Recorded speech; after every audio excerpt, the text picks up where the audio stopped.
A couple times that next Sunday is Easter, and this Sunday is Palm Sunday, and you might be expecting a sermon on those lines. But this morning, we're going to, this is a little bit different than our typical sermon. I'm not sure I'd call it a sermon. It might be more of like a presentation. We'd mentioned that we would like to start up care groups. There's some care groups that are going already. We want to add a couple more as needed and create care groups for the ones that want to be involved and will be involved. So that's kind of what we're going to talk about this morning in maybe a little bit more practical way. But for the text, I'd like to first look at, you can turn to Acts chapter 2, we'll start in verse 42, as we look at that. But actually, I almost forgot. Damon, do you want to hand out those papers and grab everybody? I had told him, I'm not sure we have enough for every individual to get one, but maybe some of the couples will have to share. So I entitled the sermon, Connecting Through Community. Connecting through community, our small communities.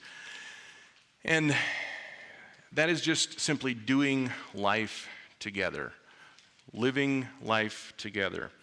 One of the things that we know, we talk about, is that church doesn't only happen inside this building. This is a church house. We call this our church house, and when we go to church, this is usually what we're talking about. But church doesn't only happen inside this building or any building.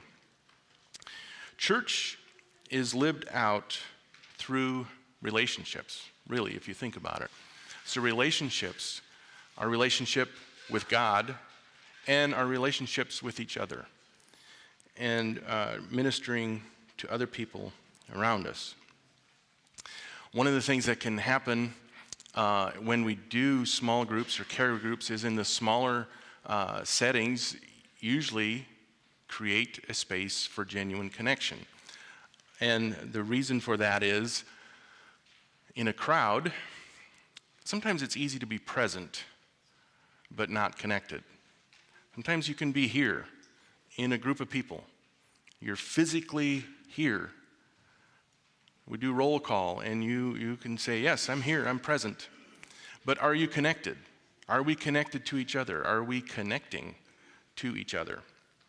So that is what we're looking at here, is doing life together. And we'd like to look at Acts here as a biblical example of this.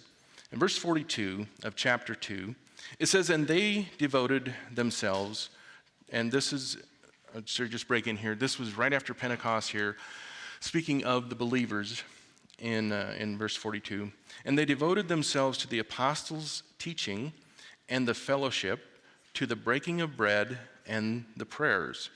And awe came upon every soul, and many wonders and signs were being done through the apostles.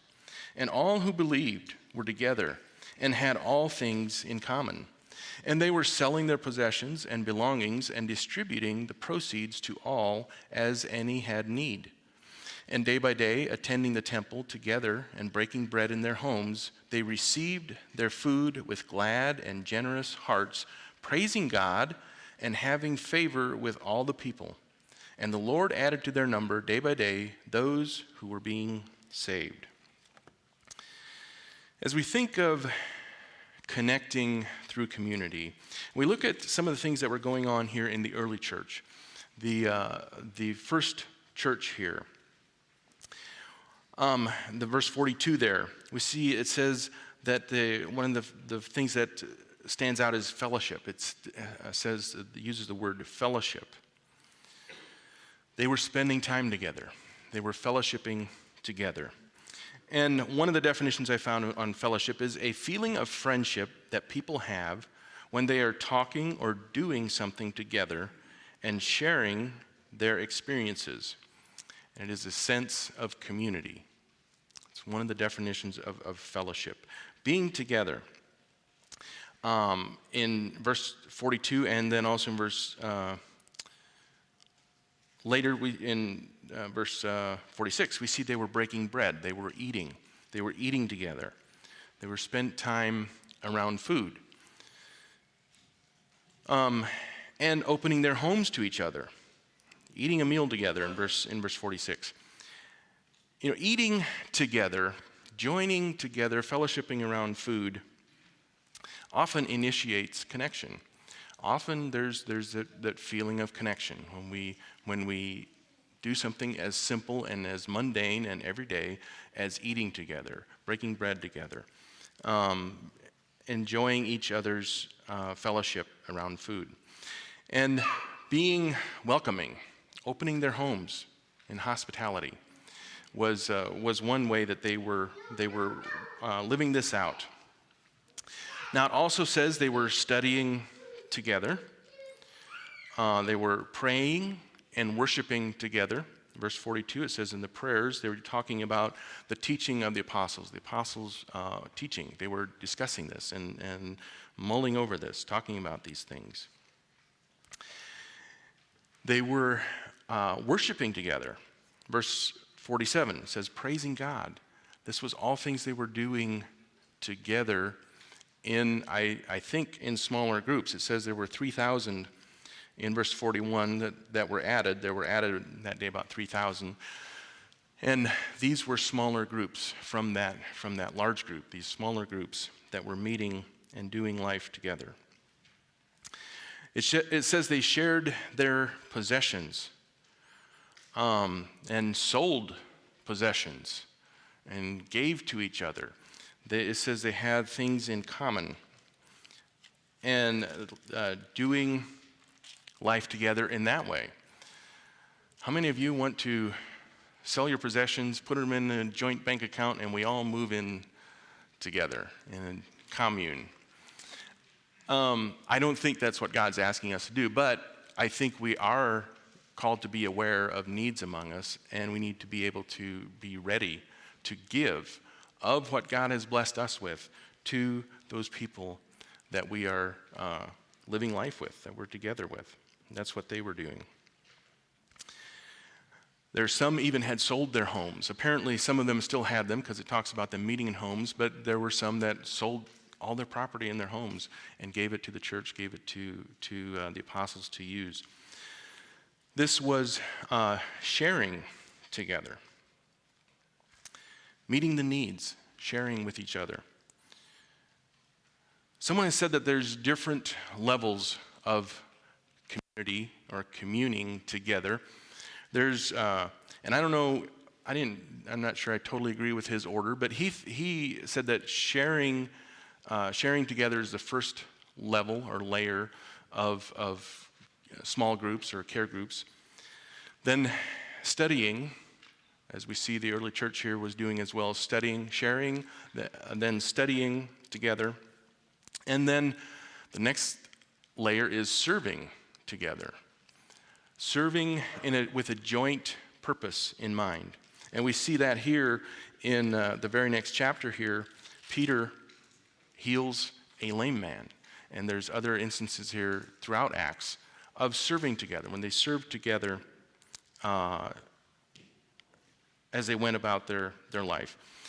But he had this quote that I found said that the closest you get, or the deepest level of care groups or small groups, is suffering together. And I think there's probably some truth to that one. That if we suffer together, if we are together in suffering, usually there's a bond there. There's something that happens that really solidifies that bond and that connection. And we saw that specifically in one of their care groups last year, as Dave and Jackie were facing their cancer journey, and the way that their care group was there caring for them and rallying around them. along with the rest of the church, but we noticed it especially with that core care group of suffering together and helping to carry that load. Okay, well, I need to catch up here with I apologize, I missed some slides here. So we noticed that church wasn't just a service, it was a shared life.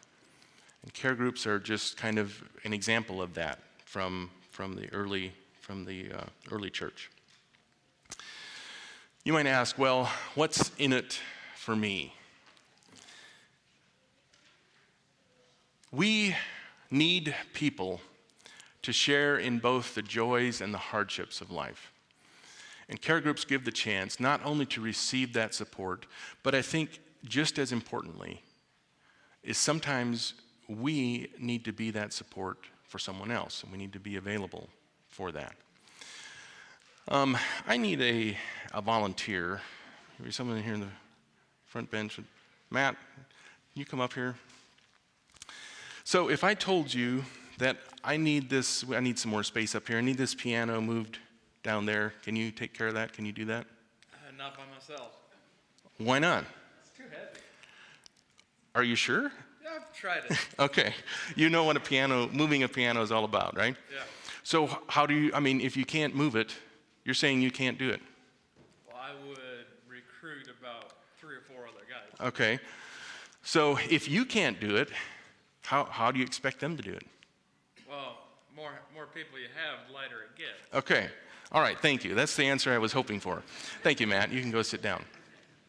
So, yes, you can recruit a bunch of other guys, and individually, none of the other guys can do it either. Any of you have ever helped move a piano know that is for a fact. But if you have enough guys, strong backs, and they work together, they're able to work together with the common goal of moving the piano, you can pick it up and move it. With 4, I would say maybe 6 guys, you could do that. And that is what care groups is about. We need people to help us carry the load. We need people to help us lift those heavy objects together, doing it together. One question that I would ask, or there's a number of questions here, for you to consider for yourself is, who notices when something feels off? Do you have people in your life, other than family? Usually family can pick up on these things, but do you have other people around you that you interact with that notice when something is off or wrong? Who do you call when you're discouraged, when you're down in the dumps, and you are facing tough times? Who do you call? Who do you reach out to? Who will walk with you through loss or seasons of grief? When you're going through that tough time, that grief, those hard things, who do you call? Do you have someone you can rely on to reach out to? Or when you need that prayer support, say, hey, I have this issue, pray for me. Going through a tough time. Who do you trust? That's a big one. Who do you trust when facing life's big decisions? Do you have someone you can reach out to and say, I trust this person's advice. I trust this person. I like them. So I want to do what their suggestion is, but I also trust that they're going to be honest with me. They're going to tell me if this is a bad idea. They're going to tell me the things they see in my life that is off or wrong. Do you have someone or a group of people, a nucleus, a group that you can turn to when you need that trust, when you need that support, the support group? Well, you might say, but I already go to church. I go to church every Sunday, and once in a while, Sunday night. I already do that. Well, I would say, good for you. I'm glad you're here. we want you to be here. But that's not everything. Sunday morning matters, but that's not the whole picture. We know that there's more to this than just coming to church Sunday morning, and once in a while Sunday night, and to other activities once in a while.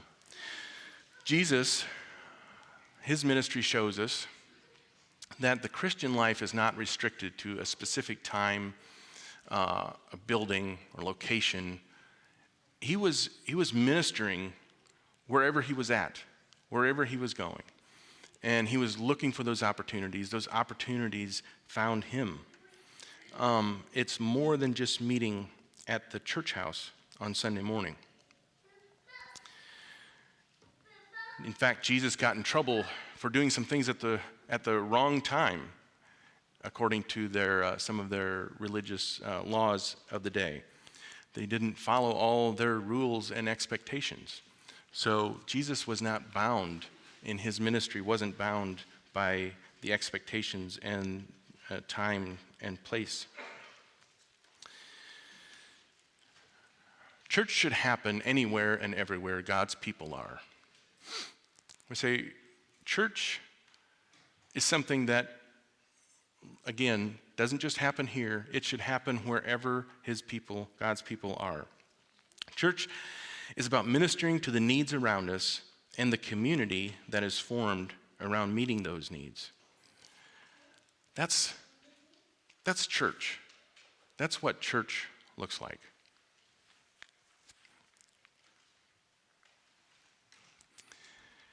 Sometimes when we're in a large setting, like we have here,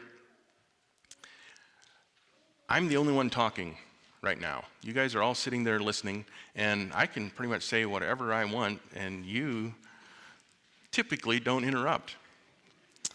So there's a lot of listening and only one person talking. But in a care group, everybody can participate. Everybody can have their voice be heard. I'm sure you've heard the term circle versus rows.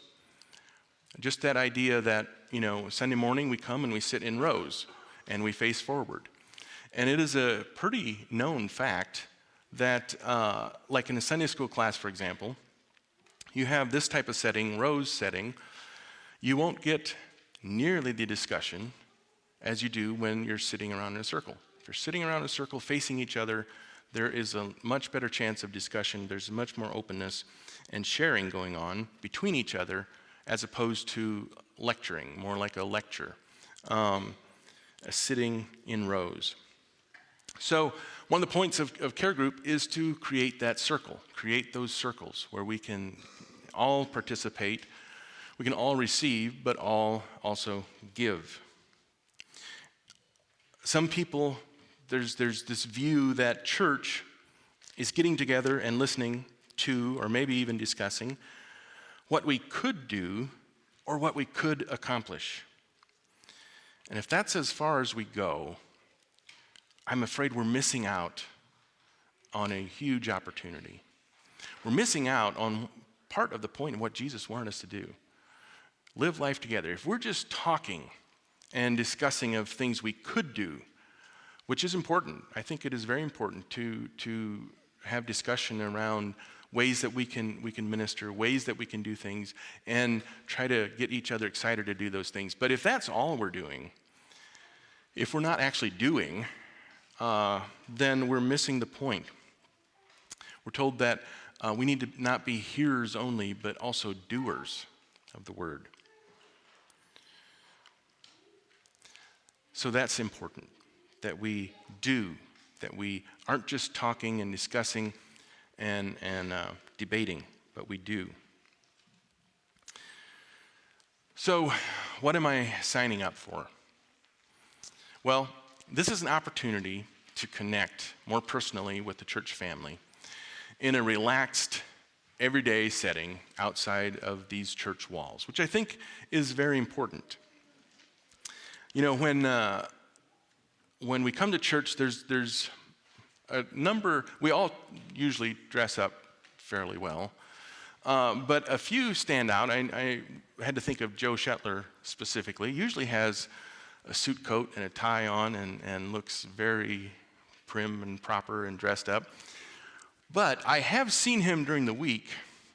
If you catch him when he's working, you might see him in pinstriped bib overalls and a tattered baseball cap and worn shoes. He looks a little bit different than he does Sunday morning. And I think it's good that we see each other in those times and in those places. Usually, as the small groups meet, they would typically not be wearing their work clothes, maybe, but I think it's good that we interact with each other more than just on Sunday morning, more than just what happens here mornings. This is very important. Don't get me wrong. Meeting here corporately as a group is very important, but I think it's also very important that we do that outside of these walls.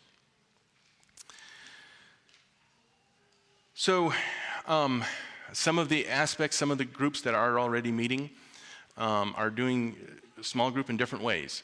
Might mean meeting weekly. That would be the kind of the suggested role or the model is meet weekly. Gathering in homes or in shared spaces.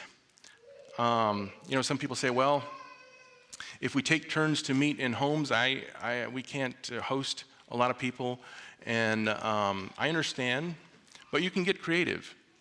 You're allowed to get creative of where to meet and how to meet. There's some, you can meet at a park, for example, in the summer. Different places, public places, or different things you can do to meet together. Sharing food, as we mentioned earlier, is a good way to create that community, that connection with each other. And that food doesn't have to be a steak dinner every week. That food could be popcorn and chips and salsa, or fill in the blank.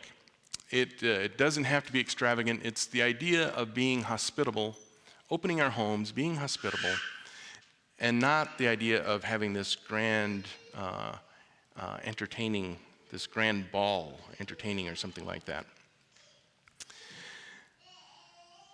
And then staying connected throughout the week. There's a number of care groups now that are doing a great job of this. They have text groups, and they're communicating. They're communicating together throughout the week, texting each other. Maybe it's prayer requests that they have. It's, hey, can you pray for me in this area? We have this, we're facing this, please pray. It might be Bible verses. Might be a Bible verse from that morning's devotion. Say, hey, this blessed me today. Sending this out to the group. And encouraging thought, or just encouraging in general to each other. And possibly, even once in a while, a dad joke. But staying connected throughout the week, whether that's through text or phone calls or whatever that looks like for the different groups, I think is very important that that connection stays intact.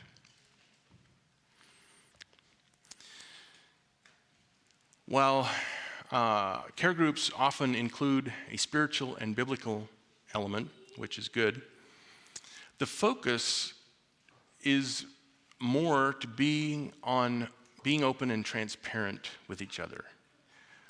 We want the focus to be more on connecting with each other. Now that's not throwing spiritual out the window at all, but the focus should be to connect with each other, to live life together. It's less about programs and more about being real. We all, I think in this day and age, you know what I mean by programs. We can get caught up with all these different programs, a lot of them good programs, or at least stemming from good intentions. But sometimes we can go through the motions to do these programs and miss some of the point. So the focus should be on being real. It's not formal, and it's not about performance. It's about showing up, being yourself and growing together. Again, coming back to doing life together. Care groups don't just meet, they do life together.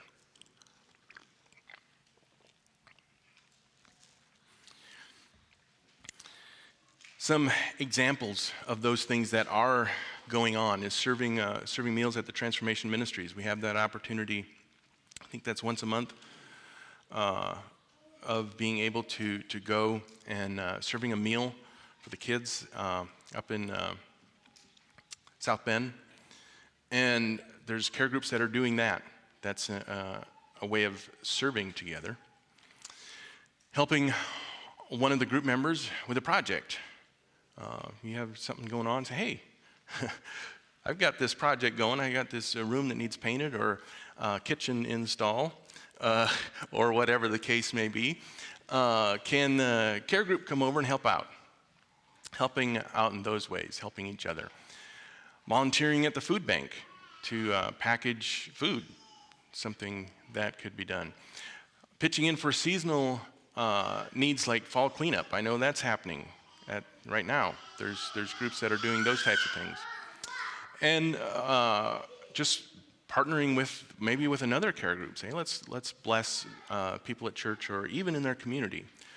People here in the community, and let's go rake leaves in the fall or doing different things. Some examples of things that are taking place and could be taking place. One important aspect, very important in care groups that I think we definitely need to make note of is confidentiality in these groups. This is what turns surface level conversation into real, honest sharing. I think you all know what I'm talking about. We all have people that we meet on the street, or we might have known them for years, maybe our whole life, but we're just kind of surface level with them in the sense of sharing. We say, hey, how are you doing? We talk about the weather, maybe our favorite sports team, or just kind of surface.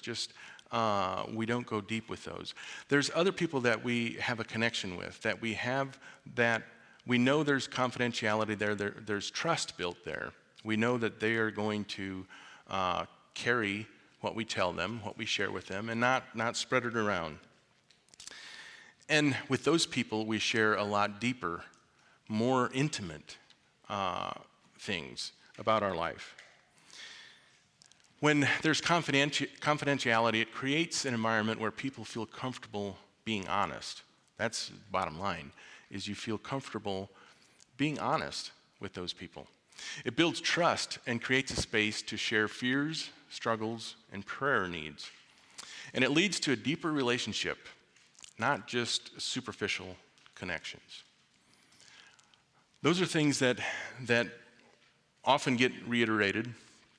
As I think the care groups now are very good at that, and the new ones starting up, we will be very, very careful to continue to mention that care groups need to be a place of trust.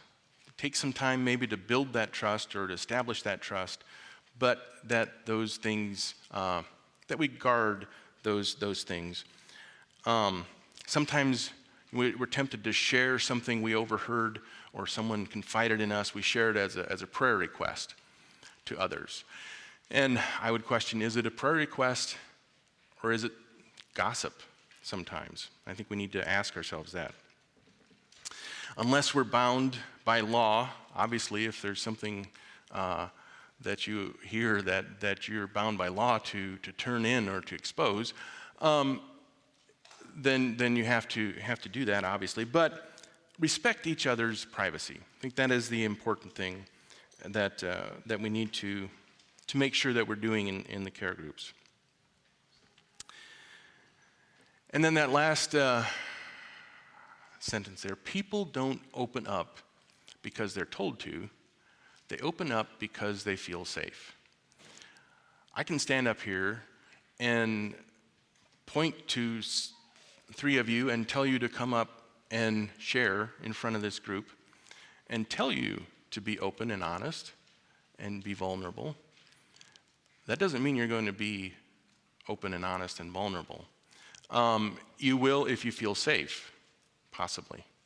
But that's the first thing that has to happen, is that people need to feel safe in order to be able to be open and honest, not just because they're told to. We can't force vulnerability or openness. It comes from feeling safe. Feeling safe comes from trust. Trust comes from having relationships.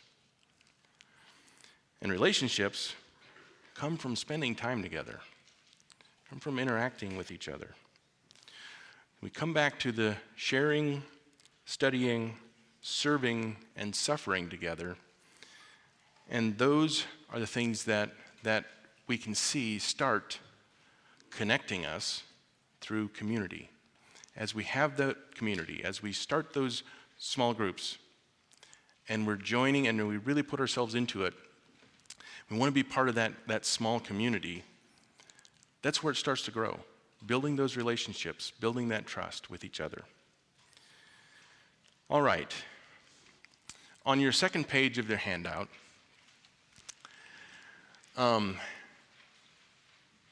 this is where do I sign? I'm glad you asked that. If you would take, this is really a really simple survey here. If you know how to write your name, and if you know how to draw a circle, you can fill this out pretty quick. So if you're willing to, at least, it'd be nice if you have a sheet, even if you don't, there's a spot in there that says you don't want to be a part of a care group, you can check that off or circle that. It'd be nice to get all of these back if I could. If you could fill these out, get these to me if you can today, right after church. Or within the next week, if you can get them to me by next week, next Sunday, that would be great. But it gives you the option, place to say, yes, I have been attending here and I would love to be a part of a care group. We'll get you put in a group, and hopefully, it would be awesome if we'd have to make a couple more groups. Right now we have one empty group. There's a couple other groups that can take a couple more people. And we have another one on standby, but I'm sure we can find more if we need them. So hopefully we do. We met with the current care group leaders this past week, and it was exciting for me. I've said that I was tasked with kind of spearheading this, and that's not totally true. I volunteered for it. When Joe last fall, he said that we need to kind of take a look at our care groups in the elder meeting, and he asked if anybody wants to kind of spearhead it, and nobody said anything for a little bit, and then I said, sure, I'll try it. And procrastination is one of my giftings, so it's been a good while here since I said I would take that on. So, but here we're at the point where we do have a couple of groups ready to get started, and we want to start some more. So please fill these out, get this information back to us, and we'll get you put into a group. And we can start, Lord willing, hopefully we can do these things that we looked at this morning, like the early church did. Okay, I think that's all we have for this morning. You can stand for dismissal prayer. Jaron, do you have a chorus or something? Okay, we'll have prayer and then maybe a chorus sing for closing. Lord, thank you for your many blessings. Lord, thank you for each one that is here this morning. Lord, thank you for each one that is a part here, Milford Chapel, and your greater church, Lord. I just pray that as we do life together and as we seek to do it in care groups as well, Lord, I just pray that you would continue to give that guidance and direction, and we give you all the honor and the glory. Lord, just pray that with each one that as we depart from here for safety, Lord, just pray a special blessing on the ones that are involved in the Passion Play this afternoon. I just pray that the sound equipment would work well, and each and everyone as they do their parts, Lord. Just pray a blessing on them.